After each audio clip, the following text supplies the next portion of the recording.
Hi everyone. Today we will discuss the remainder theorem and factor theorems.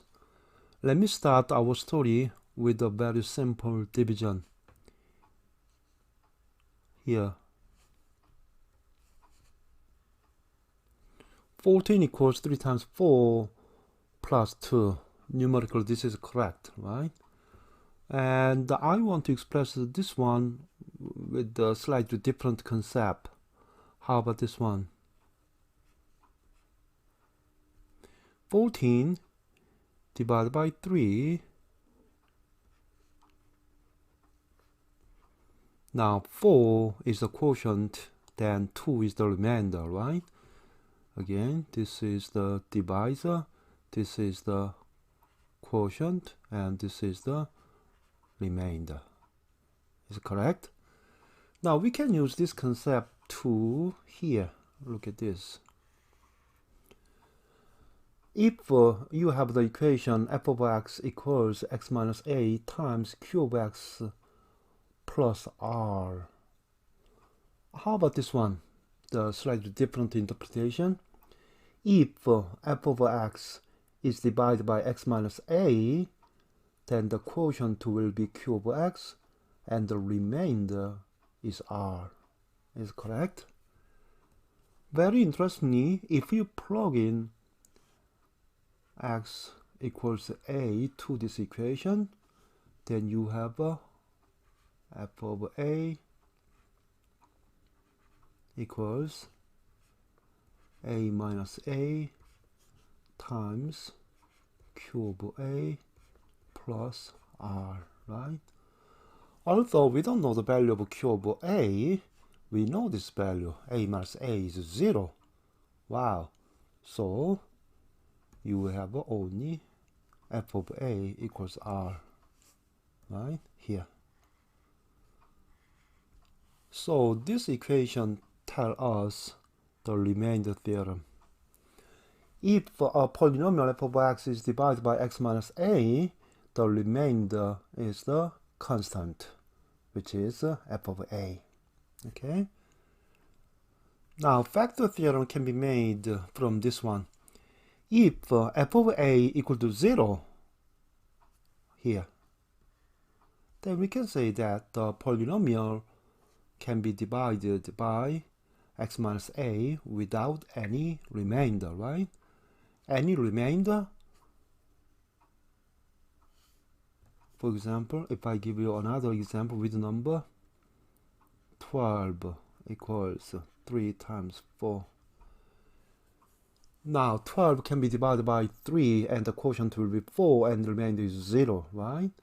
In the case, it's okay to say that 3 is a factor, right? 3 is a factor of 12.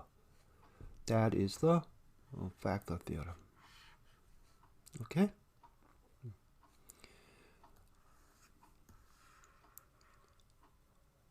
Okay, find the remainder. Wow.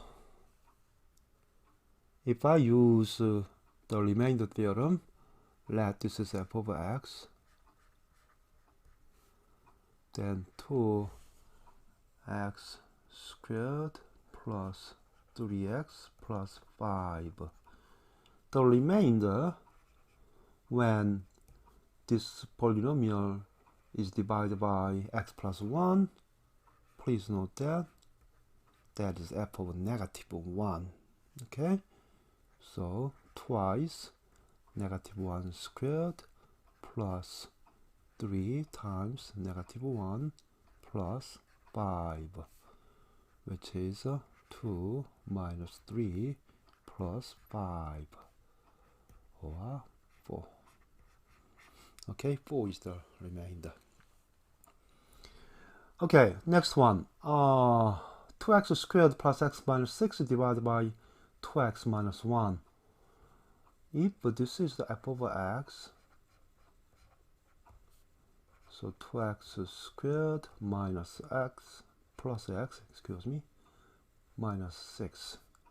Now divide by 2x minus 1.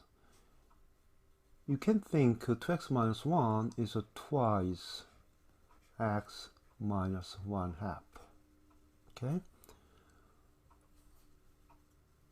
Let me give you this example, our first example. We can interpret this one like when 14 is divided by 3, the quotient will be 4 and the remainder is 2, right? Now, is it okay to rewrite this one as a 6 times 2 plus 2, right? Then what is the new interpretation? When 14 is divided by 6, the quotient will be 2. When the divisor increases by twice, then the quotient will be decreased by 1/2, right? But please note that the remainder remains same. Okay? So the remainder, when f of x is divided by these things or these things, is the same as f over 1/2. Okay? So what is f over 1/2? Twice 1/2 squared plus 1/2 minus 6.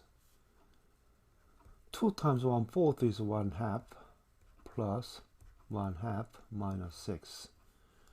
1/2 plus 1/2 is 1, so 1 minus 6 will be -5.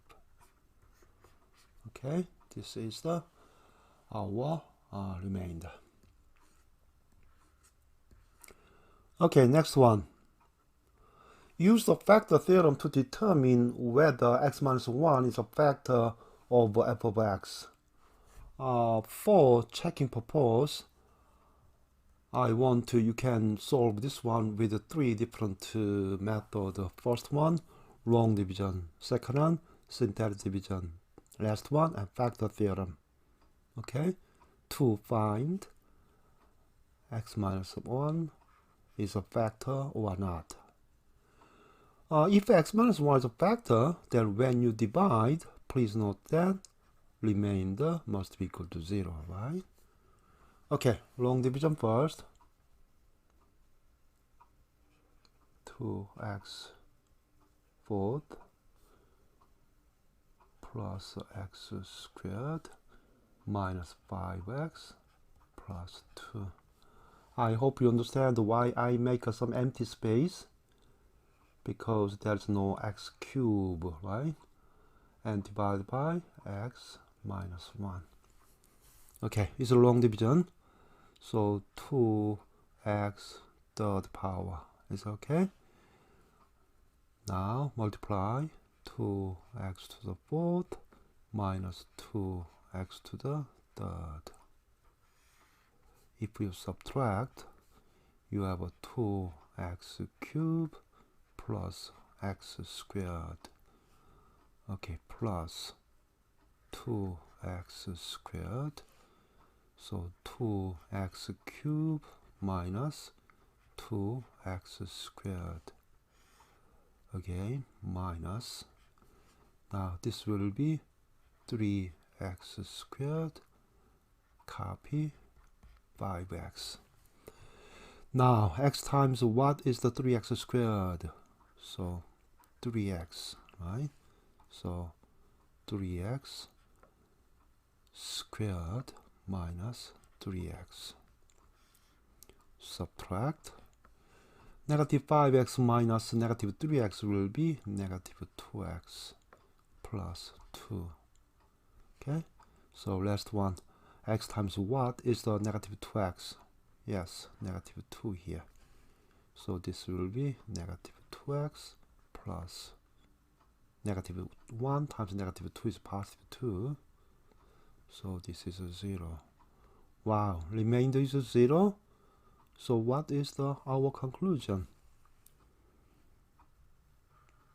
X minus 1 is a factor. Okay, that is our conclusion. Okay, next one.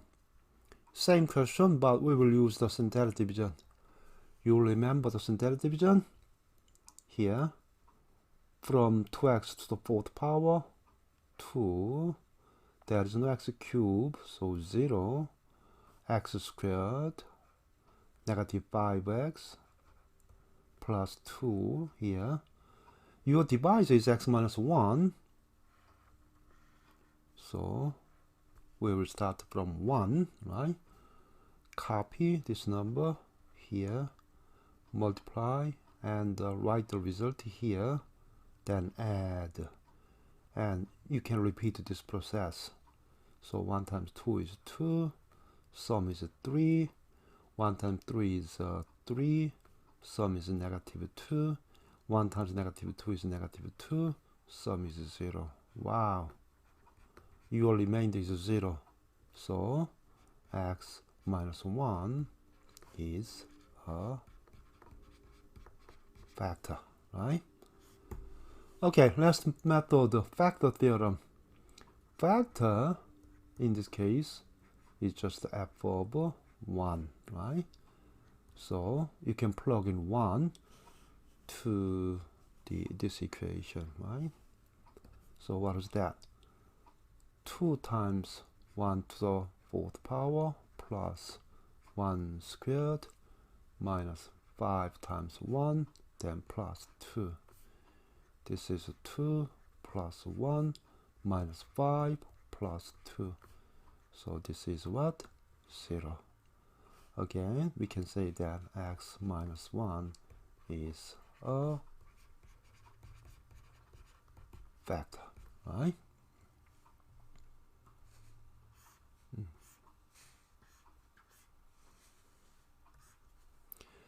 Okay, let me briefly summarize this whole story.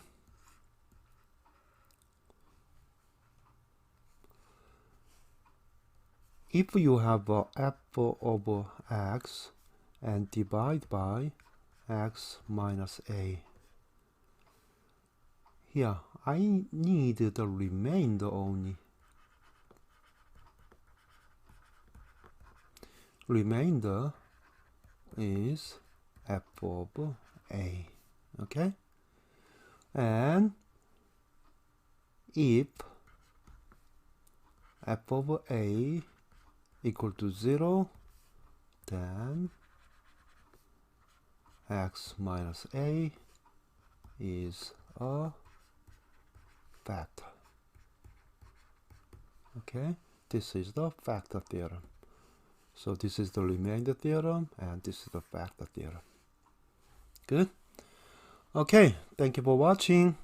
See you next time. Bye bye.